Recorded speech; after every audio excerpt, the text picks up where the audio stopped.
On Fridays, he's so generous to come through here. That's a guy who's forgotten more about politics than most of us will ever know. Please welcome Michael Shure, everyone. Michael Shure, also a huge Niners fan. Yeah. Jim Avila is going to join us, I think, in a couple of minutes, too. Did we send him a link? Yeah, but I think he has to raise the American flag first. Yeah, he has a whole background. That's true. That background doesn't just happen, coming out of Thanksgiving. It doesn't happen. Right. Yeah, he's got to get crews in place for that. Tell me about Michael Shure, how you spend the Thanksgiving. Did you you have family? Did you do a family thing? I have family, ate. We're sort of in far-flung places, and I was at my aunt's house actually. There's nothing I can do to make this interesting. Well, Jules is saying, Michael, another gem from TYT. So there you go. Well, shout out to TYT. Thank you very much. One of the things, and Jim Avila joins us as well, the award-winning former senior correspondent at ABC, White House correspondent for so long at ABC. One of the things that's wild about the stuff that you've done at TYT, Michael, is some of these, I want to call them men on the street, or like a Slice's life. It's sort of really like you get in there and you talk to, not in a confrontational way, many of the people who sort of represent a plurality of opinions that we don't hear a lot about. I wonder if you could speak to that. Yeah, so it's I don't know where it falls on the sort of the spectrum of journalism, but it certainly is the slice of life stuff where I go to. Very often, it's either a rally, what they were called Save America rallies for the former president, or events surrounding a lot of the MAGA, the people who lean in the MAGA direction. And I talk to them and I ask them questions about what they think of different, why they're there, why they like Donald Trump. What is it that motivates them beyond, these are not just Republicans. There was not a lot of in the Venn diagram of people who were at Mitt Romney rallies that I covered and Save America rallies. There are very few people that are sort of in the middle of that circle. And you talk to them and it is at once interesting because it's interesting and kind of sad because there are people that have been misled by a lot of the conspiracy that as well as what Donald Trump left behind in terms of skepticism about in a blanket way. Not everybody is responsible in the media, but he has deemed any news that is even remotely I would say sympathetic to the side that isn't Donald Trump. He's deemed that as fake news. So last time I was in Iowa and Florida, and I was talking to people about, it was just after the speaker's husband had been assaulted in their home, and they didn't believe it. They didn't believe the story. They didn't believe that it really happened. They believed it was a setup. Some people said to me it was like the WWE. It was all staged. And that you sort of see the damage that was done by that when you can't even believe a horrific news story because of, and it's why Alex Jones is having to pay a lot of money, because people follow these guys in a kind of guru or cult-like way, and whatever they say goes, and it's damaging. So I think it's enlightening in that way. So it is. That's why I still put it on the journalism spectrum, but I don't put it, high at the top. Well, the other thing I would just say that, and then I'll get Jim to weigh in, but I just think that if you saw the movie Don't Look Up, there's a quality of denial that can exist at such an extreme level where you're really just denying fundamental facts. When you suggest, like I put it kind of like those Holocaust deniers, or when you suggest that the Pelosi attack didn't happen, you know what I mean? It's just it's another level of bizarre. Now I understand the Qsters are, they have a whole wonderland of that stuff. They do, and they're there. I mean, these are the people. A lot of the people you're speaking to, wear the Q proudly, and that's part of it. And so that's why I say shedding a light on this, understanding the rank and file people, and not just the sort of famous Steve Bannon-like talking heads that come on TV and Marjorie Taylor Greene. You see these rank and file people who drive from the Dakotas into Iowa, or drive from, Alabama and South Carolina down into South Florida to see this guy and be part of a community that is kind of simpatico with one another. I think it's important to shed a light on that and to hear what these people have to say. It's not necessarily about how outlandish it is, but how similar it is from one person to another. You can ask 10 people the same question. They're going to spit out the same talking point, and they're going to have the same level of skepticism. Yeah, and I'm being told in the chat room, plurality is a ding word, and then simpatico is a ding word. All right, so very good. Nicely done. Jim Avila, it's really tribalism as well. I mean, there's a heavy dash of tribalism in there, where you just don't want to believe anything, that goes against the narrative of America that you have. But the tribe of the GOP is going to be kind of fighting it out. It looks like, everybody from Nikki Haley to Mike Pence, they're all going to be entering the clown car that's headed toward the nomination. And Donald Trump, may be the guy who emerges because he's just such a street fighter, and he does have a solid base. And maybe in all of that, you need a solid base. I want to get both of you guys to weigh in on that. But Jim, your thoughts? Well, I think he's got 30 to 35%. And if you have a fragmented field, then he's going to do well, and he probably is going to win the Republican primary. That, of course, will turn around in the election itself, and he has lost independents. And I don't think that he can get them back. They're tired of his act. They know he lies. And I think that part's over. So, it really is up to the Republicans to realize that and not nominate him as their candidate. If they do, it's the death knell. And I think the Republican Party leadership realizes that. And and as far as just to respond to a little bit of what Michael was saying about, and not to denigrate any of the work that Michael's doing, because he's been a great journalist all along, but I don't think we need to deal with those people at all. I think those 35%, we know what they believe. We're never going to change their minds. They don't listen. If we want to go out and expose or reveal the ignorance, which Michael does and they do on the Daily Show, that's one thing. And I enjoy a good laugh too when you hear these idiots just totally ignore science and reality and that kind of thing.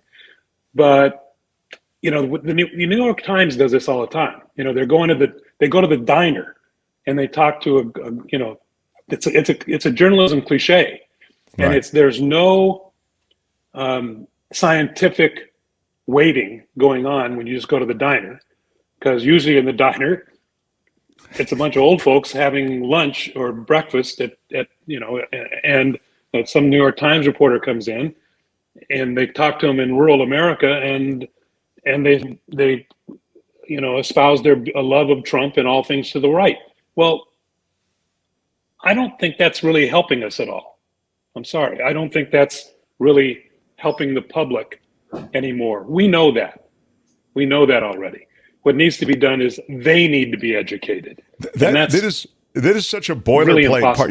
When you're talking about the very thing that you're talking about, I just think, gosh, when you say we don't need to do that, I can't imagine media not doing it. It's so boilerplate to do it. Television does it, as you say. The New York Times does it. Michael, can you imagine? I know you do a lot of it, and I feel like, frankly, I do. There was a phenomenon with Michael's. Remember a recent story I got with Michael, where you weren't just indulging the accusers, you were talking about policy and are they for this, as I recall, or are they for that? And then you were attaching Biden's name to, but are you for Biden's plan? And it was that old the Obama thing. You know what I mean? Are you for Obamacare? No, I'm not for Obamacare. Well, then you're with the Affordable Care, with the Affordable Care Act, which provides, oh yeah, I'm for that. There's a lot of that. On that level, I thought it exposed, I guess, yeah, I'm aware of it, but still that deep tribalism and the idea that you could recoil from a political personality, which is really what's going on in those situations. I was struck by that, Michael. Yeah, I kind of get what Jim's saying. I don't necessarily disagree. And there's a little bit about it that feels kind of dirty to me, which is why I say on the whole spectrum of journalism, it's not high at the top. But at the same time, I've learned from it. And I went in a greater skeptic about doing it, almost out of necessity and wanting to be involved in the election. And doing these things has taught me a lot too. And it's taught me, that Republicans need to pay attention to this more than they do. It's taught me that that if you ask these people questions without a point of view yourself, which I don't have with them, I just sort of, it's really, I say it's like opening a vein and letting them bleed out in a way. They just, you don't have to do much to get it started.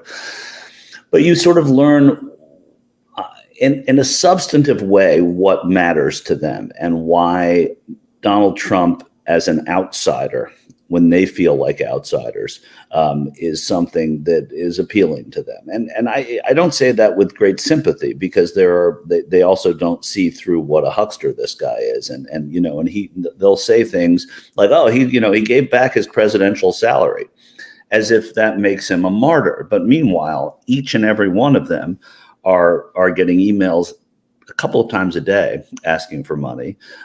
They're getting, they all have buttons and pins. They have things from the MAGA community that they paid directly to the Save America or whatever Donald Trump's PAC is. And so there is a little bit of being duped, which when they learn that, they're not excited about. But I do think that, now that he's a presidential candidate again, it would be derelict to not do this to a certain extent, but there has to be a balance to it. There has to be, it is lazy to go to the diner, even though it looks good on TV and it might sound, quaint in print. So I think it's tough because there's an obligation to cover these people, because these people elected a president who has taken us backwards on both social and political ways, but at the same time, is also going to be standing for the presidency again. But how do you get to the bottom line, Michael, about what they really believe? And what they really believe, the reason why they're Trump followers is because he has enabled them to exhibit publicly their ignorance and their racism would be the number one thing. Yeah. That in many of these cases, now they're able to wear it on their sleeve where they were not able to before. So they're not going to admit that. And it's very difficult to get to what there's a couple reasons. I mean, the fundamentalist Christians are in there with him because of abortion and because they believe that somehow recognizing Jerusalem as the capital of Israel is going to mean that this is the second coming of Christ. Right. So to many of them, that's the reason. And they've been convinced a little bit, I guess, by that he's going to provide lower taxes, which is totally wrong and untrue. Of course it is, yeah. Those people are not going to get lower taxes. The rich people are going to get lower taxes. So the problem is getting to the core. And I think it's easier for you to do on TYT and for them to do on the Daily Show, because they can openly expose them and mock them as you're doing. But the New York Times is not doing that. They don't have any follow-ups where they're challenging them on what their real core beliefs are, and that's the problem I have. Yeah, I mean, I guess one thing I guess take a little umbrage with is mocking. I don't feel when I do it, I'm exposing them. I don't feel ever as if I'm mocking them, and I don't go there with the intent of doing that. Go there. I'm laughing when you're doing it. Okay. Right. Well, I mean, but that's different, because the point of view is that it's astonishing, a lot of it, and sometimes I'll say something that gets them that is funny. That it turns out that it's funny how misled they are and how misinformed they are, and I think that but it's not the only story you have to be telling here, right? But he is the biggest enabler in our lifetimes, I want to say, in terms of enabling people and giving power to people who think ugly things and believe ugly things. And the first thing out of most of their mouths is open borders, open borders. The way I read open borders is different than what they're, the way they're trying to portray it. No, it's the same. They believe that they're keeping it's a euphemism for them. Mexicans. It's a total euphemism, and it's informed by and what Donald Trump did was say Here, you have a hall pass. You guys can say these things. You can believe them. I asked them on the last trip, I asked them if there's such a thing as hate speech. And they said, no, there's not hate speech. And that's at the root of what Trump does. So when they say there's no hate speech, freedom of speech then means you can say all of these things. But there was a sort of code of decorum or an acceptability or an embarrassment about saying those things that kept those people, we knew they were there. This person has let them out and said, have a good time with it. Come to my rallies all over the place and let's keep repeating these refrains. It's a complicated thing, and I didn't think it was going to be this complicated when I started doing it. But there's definitely, I think, a place for talking about this. And then I think it has to be directed towards a bigger audience of people who are on their side, who vote for the same people as they are, but who are not of the same sort of, I think, political sympathies as they are. I'm looking at the chat, and there are a lot of questions related to the top of ticket, and the biggest threat I saw was they wanted me to ask you what you see as the biggest threat to democracy in the next election. There it is. Would love to know who Michael thinks will be the biggest threat in the 2024 presidential election. I see who would be the biggest. Well, we covered. Jim had mentioned that if everybody just sort of goes at it, the guy with the most solid base, that's Trump, will likely prevail. You agree with that, Michael? Yeah, I don't know if the questioner meant that it was the biggest threat to Trump or the biggest threat to America or reelecting Biden or whoever the Democrat would be. So there are three different answers, really. I don't know. I mean, right now, as we sit here, we'd be naive not to say that Ron DeSantis isn't the biggest threat to Trump. But like Jim, I agree that there's no real threat in the Republican Party to Trump unless he is somehow vanquished, because he is the favorite going in. He has the organization in 50 states and more, and he has the brand name. And there are enough people out there who I think go out and he asked these people this question too. If Donald Trump's not on the ballot, would they be coming out to vote again? And many of them are not sure of that. They're like, no, I come out for Trump. And I've said this to you many times, Mark. It's the Tiger Woods thing for me. I only watch golf when Tiger Woods is golfing. A lot of these Republicans or new voters or new political activists, many of them from what Hillary Clinton called the deplorables, the people who were enabled by Trump, will come out only for him. And if that's the case, and he's not on the ballot, well, that's good for Republicans, I think. But I don't know. And so the biggest threat, I would say right now, is Ron DeSantis. I don't see any of these other players doing anything in 24 other than rehearsing for 28. And I think there'll be a fair number of them doing that.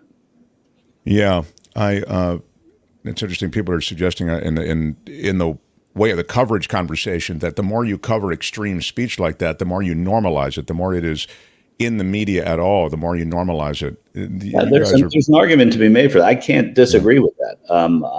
I don't know the case. I mean, you also, if it's there, you're sort of obliged to cover it. And maybe the horse has been beaten dead at this point and it's time to move on. I don't know. Right. But he is going to be the candidate for president. And someone who covers politics has to cover the people that are supporting that candidate, I think. The thing that we may be missing is that Trump will be the Republican nominee, I believe, unless he's indicted. And I think that he may be indicted before that comes along. I think he's going to be indicted by summer. And I've said by spring even. I think this guy is not messing around. He even on Thanksgiving Day filed a motion which said that Trump's defense was not worthy and illegal. And I think that they're going after him. I don't think he's starting all over. I think that's a myth. I think he's using the same people in the Justice Department who've been building the case.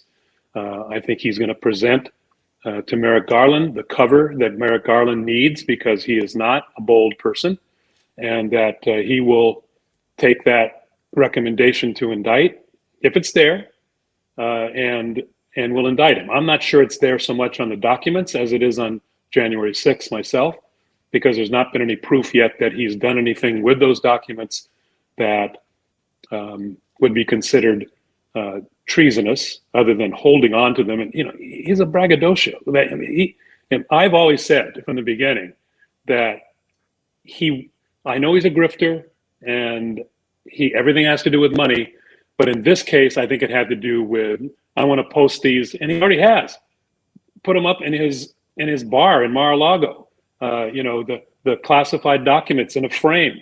That's what he wants. He wants people to point to the letter that Kim Jong-un sent him. I believe that's what he's doing. And I think they probably will not charge him with a crime for that. They may slap his hand. They may do something about trying to get some kind of settlement. I know, Mark, you don't think he'll ever settle. But if he's facing jail time, he might break down and settle. The other case, the January 6th case, I think that the special prosecutor is likely to charge on. That's my opinion. Yeah, hard to argue with any of that. And just to further what Jim's saying about Trump, he's still, and this was said about him when he was first a candidate, he's still this guy from Queens who was always trying to make it in Manhattan. And always felt left out because of left out of New York society, left out of New York's wealth circle. It's why he put his name on all his buildings. It's an ego and it's braggadocio, and it's never going to go away. And those people, I don't think, settle. I think we don't get a ding for braggadocio, Mark. What the heck? Well, we should. I've let you pass on a few ding words. The chat has been keeping track of them, and somebody puts them all together. You guys have knocked down about 3 or 4 solid ones. So anyway, continue. Yeah, I'm too smart. It is braggadocio, certainly. Yeah. But yeah. So right. I don't know what else to say. So again, I think the answer to that question in the chat is that Trump is the biggest threat to Trump because if he's indicted and he is not able to stand for the presidency, he is the biggest threat. And thereafter, then I think the natural first inheritor of the popularity, and it will obviously roller coaster because it always does, or generally does, is DeSantis, and that could change. Ron DeSanctimonious. Right. I mean, to watch them go at it, the blood sport part of politics will be wild. I mean, you watch Mike Pence do the book tour, and it's deadly. I mean, somebody I think said it in the chat. He's like anti-charisma, and you sadly you need charisma. I say sadly. I mean, I don't want Pence anywhere near the White House, so it works out fine as far as I'm concerned, but. You need a dynamic of personality typically now in this new media age. That's what Trump has, That's he rode in on charisma and frankly nothing more. Anger, and hate, right, directed toward those things that people felt they hated with him. Hate toward government, hate toward institutions, etc. And then he had charisma. I don't know who in the field has that. And Pence is trying to walk a tightrope here, which is very difficult. He's not skilled enough to do. Which is to stand up to Trump and at the same time support him so he gets his people. And he's done a terrible job at it. And I don't see him as a real good candidate, period. I think it's going to be DeSantis and perhaps a moderate of some kind that will go if Trump is in fact knocked out. And DeSantis is, while the blood sport is interesting, so far DeSantis has been smart about it and he's not really engaged. Right. And that is probably the best thing to do. You're not going to win at that game with Donald Trump. So talk about your stuff. I mean, DeSantis is dangerous enough on his own. Let him, he should just talk about his stuff and leave Trump alone. Yeah. Go ahead, Michael. No, that's absolutely true. And I mean, there was a time when you would have there was an appeal to the anti-charisma, right? I mean, there was always a segment of voters who didn't want the polished politician or I think Al Gore was trying to play that off, but he distanced himself too much from Clinton in the same way that Jim's describing Pence doing. Gerald Ford was anti-charisma at a time when, there'd just been so much attention on the presidency at that time. So there is room for that. It's just that Mike Pence's brand of anti-charisma at this point has no place to play. It can play with the conservative Christians. The conservative Christians got everything they wanted out of Donald Trump, though, from, as Jim was saying, Jerusalem to 3 Supreme Court justices. So they don't have as many complaints to lodge as they might have otherwise. And so I think it's going to be a real tough path for Mike Pence, if there is one at all. And he's not the one rehearsing for 2028. I would look at someone like Tim Scott or Kristi Noem or Nikki Haley or people like that. And then there will be someone who runs, who catches fire for a little while, like there always is, and usually fades and fizzles. But that doesn't always happen either. So I mean, I think you're so right about the Christian right and Pence. In a way, their relationship. Christian right would be just as happy to have Trump ascend to the presidency again. Their relationship with him is completely transactional, and he pays off on the transaction. I mean, Trump really did the biggest solid to all those Christian nationalists. And I consider Pompeo one of them. I consider Pence one of them. I consider Barr one of them. To hear them talk about the threat of secularism and progressivism, it's grotesque, their view of America. So it is, but they're also running for the presidency in the Republican Party that is that far to the right, and where you have to do that. That's sort of the currency of the time for them. So Mike Pompeo, I think, is far different than Mike Pence, but they do have to play some of the same chords in the band in order. I'd love to talk about that more, because I see Pompeo, and I can actually play you a couple. But you're right. I'm sure you would say that the speeches are to the, you got to know your room, and he's playing to that room, which is right wing. But I'd love to continue with that. I'm sure we'll have an opportunity, because I think all of these guys, or many of them, are throwing their hat into the ring. Hey guys, thank you so much for spending Fridays with us. It's really something. I know this is the thank you time, Thanksgiving and stuff, but I'm really grateful. We, in the rich tradition of this show, we give you nothing for being here, and you still are. You're so lovely to be here on the. You get nothing. That's right. I should tell you, Mark. Jim and I are starting a Patreon just for us. That's different. If people want to. I couldn't blame you. How about it, Michael Shure and Jim Avila? Happy holidays, guys. Talk next Friday. Thank you very much.